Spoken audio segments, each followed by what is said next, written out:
Welcome to the Genius Factory. Enjoy the video. In this video, I will show you how to change your VW Golf key battery.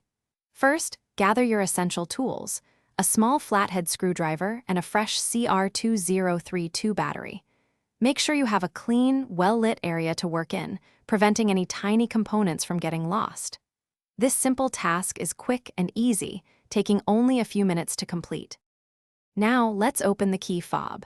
Look for a small slot, typically located on the side, often near where your key ring attaches. Gently insert your small flathead screwdriver into this slot.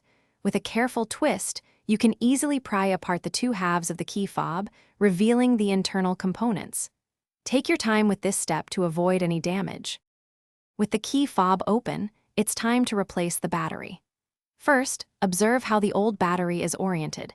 Usually, the positive side faces up. Use your screwdriver to carefully lift out the old CR2032 battery. Then, insert the new CR2032 battery, ensuring the positive side is facing upwards, just like the old one.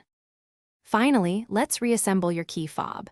Carefully align the two halves, making sure all the internal components are properly seated. Press the halves together firmly until you hear a satisfying click, confirming they are securely closed. As a final step, test your key fob by locking and unlocking your vehicle to ensure everything is working perfectly. You're all set. Thanks for watching. If you found this helpful, don't forget to like and subscribe.